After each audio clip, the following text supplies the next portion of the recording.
explainer of a project that we just finished. Two projects really, on our 2020 Outdoors RV Timber Ridge 24 RKS. I'm currently parked in a driveway that has a 30 amp connection. You can see that it is plugged in the shore power using smart plug. I'll link to another post about why we use the smart plug, but essentially it's a nice, secure, a safer way to connect 30 and 50 amp to a trailer.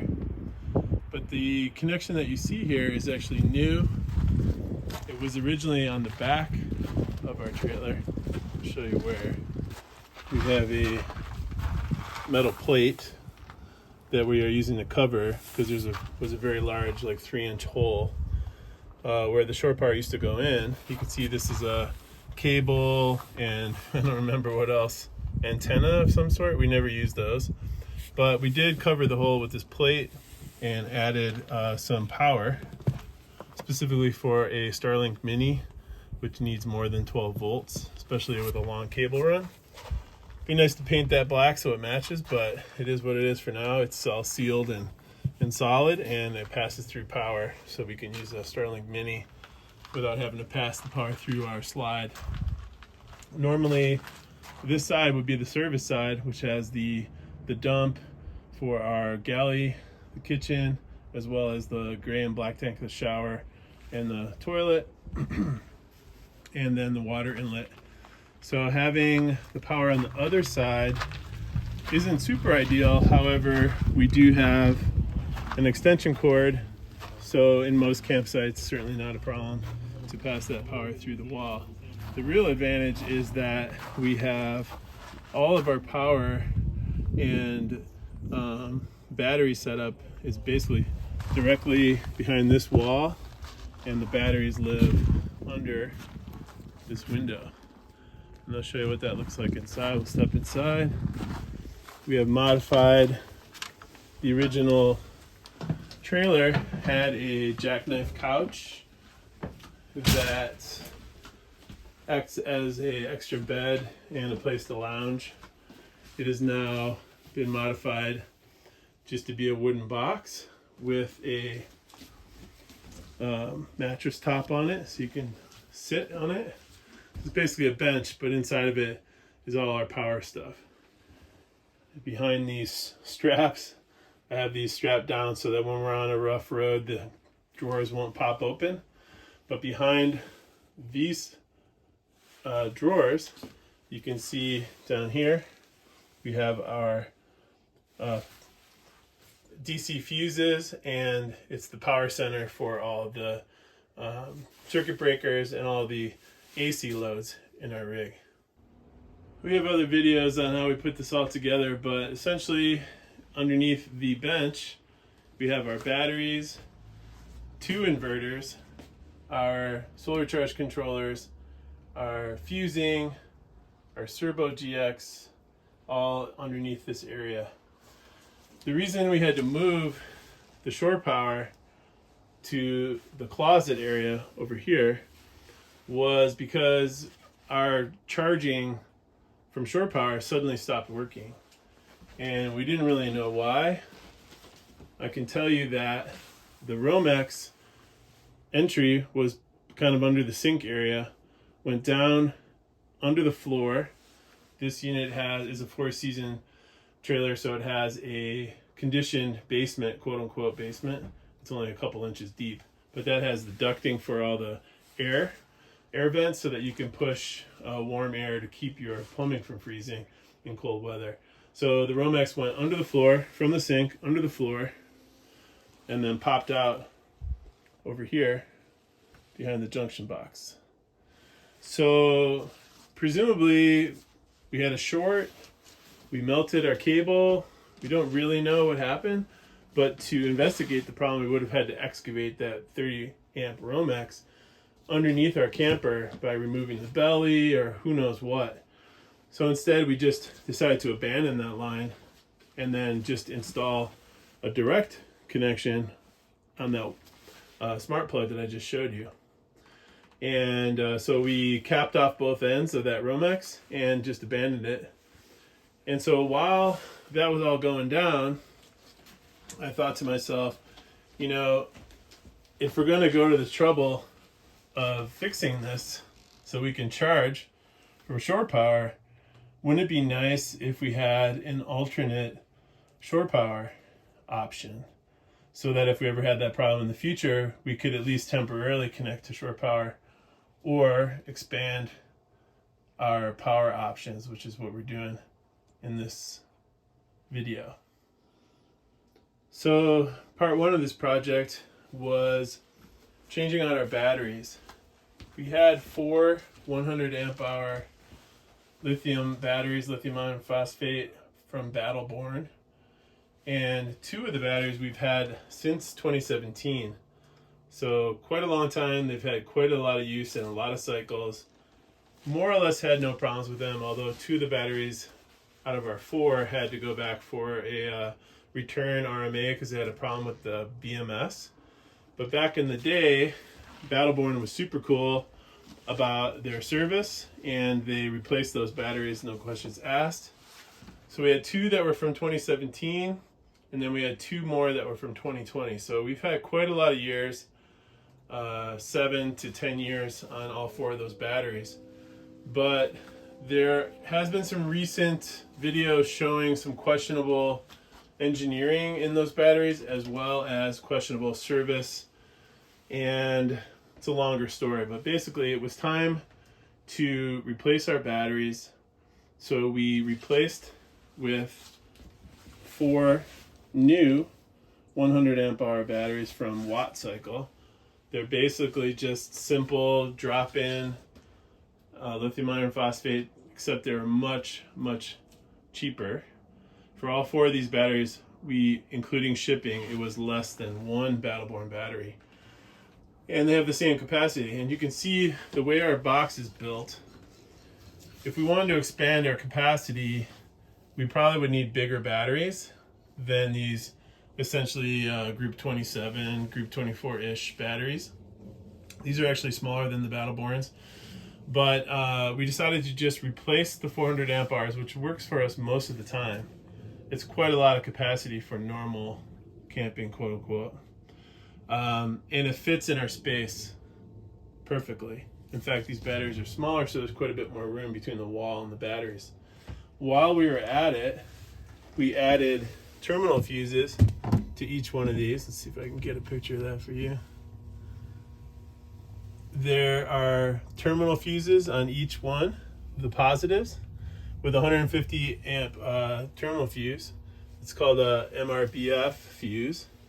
And we also added temperature sensors to each of the negative, which loop around and then get connected back to the Servo GX here, which gives us temperature on all of our batteries, which you can see it's kind of hot in here right now. Actually, I guess you can't see. There, that's better. Those are all 4 of our batteries that we can monitor inside the rig, as well as remotely via the Victron VRM. So project 1, remove the Battleborn batteries that were end of life, and we've sort of lost confidence in that brand and their engineering, to be honest, based on information we've gathered from the community as well as online elsewhere. So we replaced those batteries with the same capacity, much less expensive batteries, well constructed, with fusing and temperature sensor. So we didn't have to really redesign this box. In addition to the changes we made to the batteries, as I was alluding to, the other part of the project was adding a alternate source of shore power. So we have now a very short run from the closet wall to the outside for the shore power. I wanted to add a way to have an alternate shore power. So right now we have added a breaker as well as a manual transfer switch. The Victron Multiplus has its own transfer switch, but we've put one on the outside of it. And the purpose of that is that in normal situations, we'll always just be in one, or as you can see in my scribble, which is shore power. But if we were not on shore power and we're out dry camping, we could add charging or alternate shore power with this manual switch. So right now I'm going to demonstrate why we do that.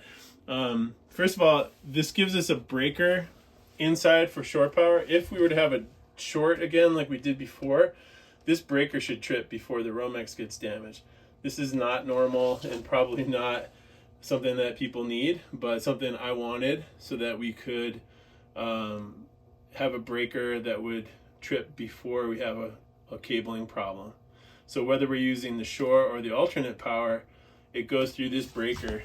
This is the smallest breaker I could find. It has 2 spaces, but only one is in use, and it's currently on, and the second breaker is there for a spare if we need it.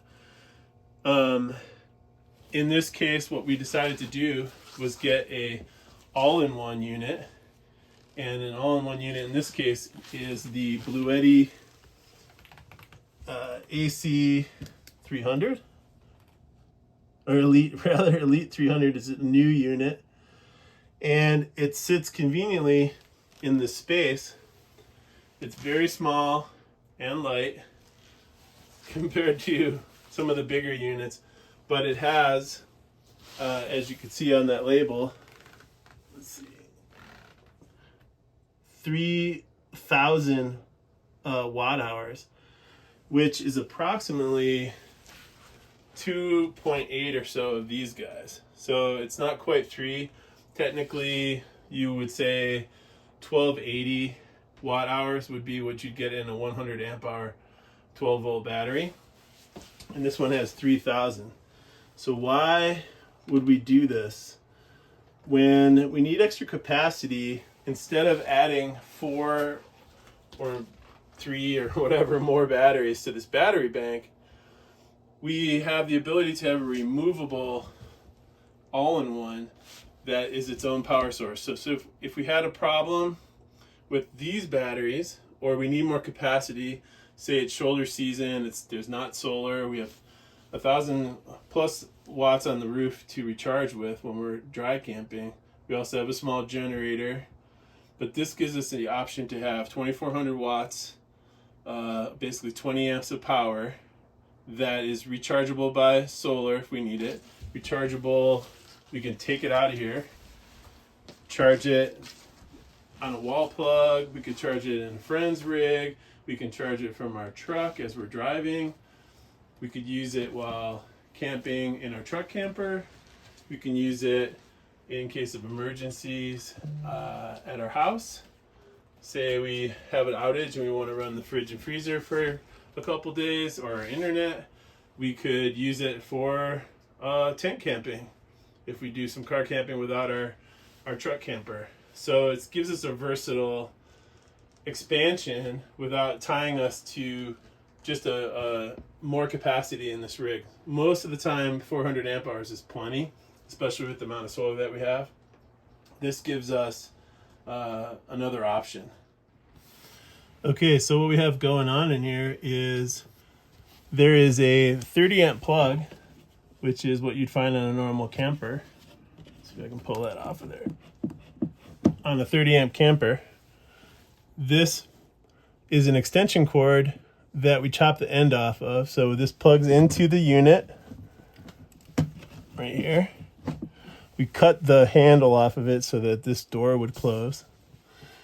We propped up the Elite 300 because the air intake for cooling is here and the exhaust is on the back. I'll show that in a second. But now we have a 30 amp plug that if we needed to plug into a buddy's shore power, so say we had a problem with our smart plug or we forgot to bring it, we could use this and just plug into a normal campground with a 30 amp extension cord. Or in this case, as you can see, we run that cable over to the manual transfer switch, which is currently on shore power, and we have hot shore power right now, so I'm going to switch it over to demonstrate. If I turn it to 0, you can hear that click. That was the internal transfer switch in the Multiplus turning off because shore power is no longer available.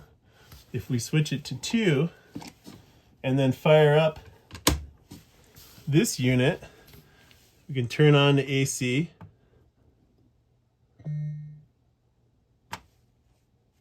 I guess I gotta hold it a little longer. There it goes. Now it's gonna start outputting AC power, and that's gonna send it over to the Multiplus. So once it starts generating power, we should hear the click. There it is. You can see it's starting to output power. There's no loads right now, but it's in float mode, as you can see, except for the reflection. It's in float charge, and that buzz is normal for this unit.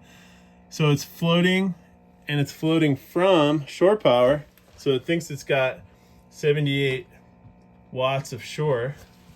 We're at 99%, not much charging needed. It's currently set for 13.8 in float, so it's not much in there that needs to go, but it is charging. But we can look at a load. Because it's only 20 amps coming out of here, I have it downgraded, if you will, to 18 amps, so that I won't trip this Bluetti unit. But just as an example, we'll put a high load on it. In our case, an easy one to test is the water heater on electric. So we'll flip that on and demonstrate shore power from the alternate unit. So now you can see there's 1400 watts draw, and it's pulling in 1500 from shore power because we're also charging the batteries. And then down on the Bluetti unit, we'll see if we can flip on these lights. It goes to sleep pretty quick to save power. You can see that it's outputting 1600 watts of power. So the idea is we can use this as an alternate shore power to charge our batteries, to run a load, to use assist mode, which is something that the Multiplus can do. The Multiplus can assist from a shore power and run higher watt units. So above, so for example, if we wanted to run our AC, well, let's just do it.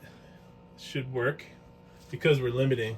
I'm going to turn on the air conditioner to cool. It's 85 in here right now, and we should get above 30 amps pretty quick. So we'll let that fire up, and while we're waiting, actually, I'll show you that the fan situation. There goes the AC. This is the output for the fan, so you can see how we put that above the wood so that it can properly ventilate. And then the other vent is down here. See that? Where you see the word Bluetti. So lots of air getting through this door. We added 2 more fans while we were at it for ventilation. That one was already there. That's an exhaust fan. 2 more 4-inch computer fans that runs off this thermostat. We had this installed before we had the servo that can handle a relay for temperature, but this one is its own. And then we have an inlet for air here. So now that we're running some pretty heavy loads, you can see that we are doing an assist, which is where we're only able to pull 18 amps because that's what we downgraded it to, so we won't trip the Bluetti. But you can see we have 2600 watts AC loads because the air conditioner is on and so is the water heater. So we're in assist mode because of that. So I'm gonna go and turn, the cool air is nice, but it's ridiculous to be using battery to heat water. So I'm gonna turn that off and we'll kick back down. And it's still running the air conditioner, but it's doing bulk charging. So this little guy is handling, the Bluetti is handling the AC and charging this battery bank. Now, obviously it's not gonna run it for very long because it's just not that big of a battery. So it gives us a time, and also you can look on the app, but you can see me and also the screen that says it's at 96% and it can run for 1.2 hours with this kind of load. But amazingly, it's very quiet. The fans did kick on, but it's really not working that hard. So again, the idea is adding some protection to our shore power with a breaker. Normally the breaker is only at a pedestal of a campground, or if you have a friend that has that kind of power on their house. The breaker is there for another way to turn off in an emergency. You could quickly hit this breaker and kill the shore power instead of having to run outside to do it, or in our case turn off the alternate power. We also have another way to kill the power and switch between shore and alternate or none. And furthermore, we've added a way to charge this unit by just being able to plug an inlet here.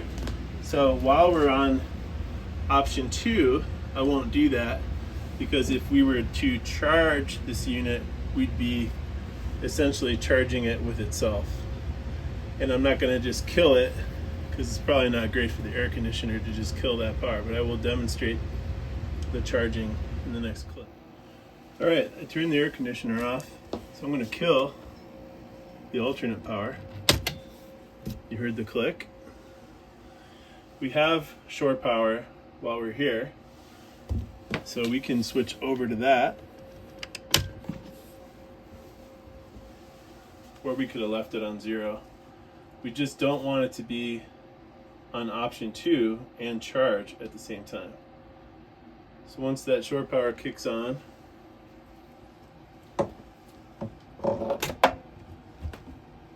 which I don't know if you heard it because the plug was hitting the wood, but we're back on shore power. I'll show you that. I'm going to take this plug, which is hot by the inverter or shore power in this case. I'm going to plug it into this inlet here.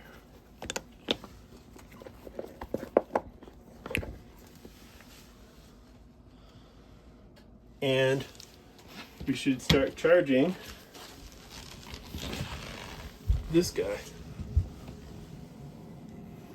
And you can see it says input 360.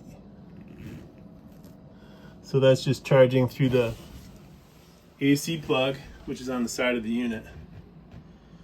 So for one, it's sort of it's not hidden, sort of a visual clue to remind us that we have this thing in charge mode. So we have to remember to flip over from alternate power so we don't feed it to itself. Also, the reason it's only charging at 300 watts is because you can modify the Bluetti to reduce the charging power. I currently have it set at something ridiculous like 4 amps. And the reason I was doing that was I was testing to charge from solar only. So during the day, I had brought the Bluetti down to like 25 or 27% as a test. And then I was essentially trickle charging it. So instead of using all the solar or pulling from these batteries, when we were getting, say, 700 watts from the roof, I brought the Bluetti charging down below that level so it would trickle charge our house batteries as well as charge the Bluetti over a long period of time while receiving solar. So we have lots of options. Again, this is a pretty weird setup. I don't know what you would call it exactly. A backup of a backup and an expansion system. But I think it's going to be very useful for us. We're about to head out on a trip, so we will report how well it works, and we'll let you know.